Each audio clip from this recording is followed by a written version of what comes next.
the main reason we talk about trails is it is one of the new, I'd say, economic drivers in outdoor recreation. So, considering we have such great trails, we really, I think, have the most picturesque trails compared to anywhere you want to go. I used to ride down in the Sacramento area, and you go anywhere.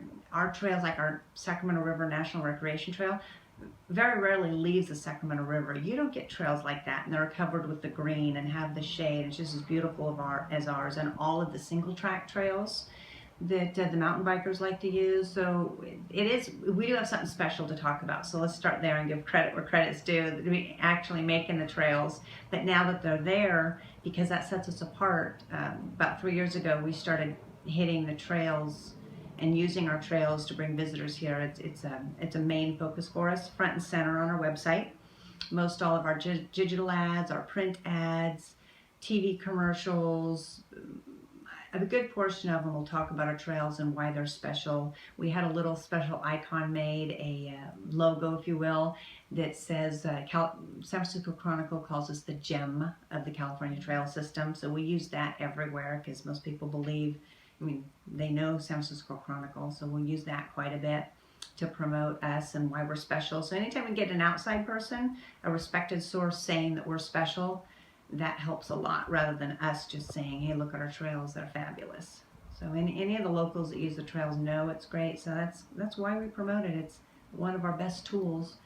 And there's a lot of travel. Cyclists travel with their bikes, runners travel with their shoes, and families like to do wholesome, outdoor, healthy activities with their families, and the trails bring all those people.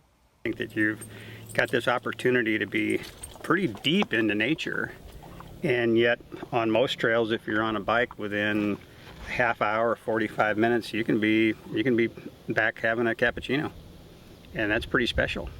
You can get water at the trailheads for your dog. You can use a clean restroom. You feel pretty safe. I think that's important to people. So, and I think and the maintenance, I think the grade makes a difference. And I think that's one of the things I like about the Redding trails is you have a degree of difficulty from 2% grade and paved to pretty technical trails that can give you a workout that you need 2 days to rest from. So you have trails at Whiskey Town that take you to cascades and waterfalls. You have miles and miles of trails that you can ride, but you're not right up against a highway. You are out in nature. You can take your dog. I think that all those things make a difference to people. Yeah, I think if you're going to market the trails in Redding, you have to market what's unique about them. The fact that most of the trails you can bring a dog, that you have the diversity of trails, whether you want to ride technical stuff or whether you want something that the whole family can use, they have that. Whether you want to be along a river or come to the top of a mountain, we have that. So I think all of those sort of things, I think it's important that you market the fact that the trails are accessible and you have multiple places to get on, multiple places to get off. And so if you're in Redding and you get on a trail and it says 8 miles, well, if you look at it, you're probably going to have at least 2 other places that you can start. So if you only wanted to do a 4-mile segment, you can do a 4-mile segment. If you wanted to do 18 or 20 miles, you can do that. And all those things make a difference. And so I think you have to market it smart. It's safe, it's accessible, there's water, it's dog friendly, all of those things that make you unique.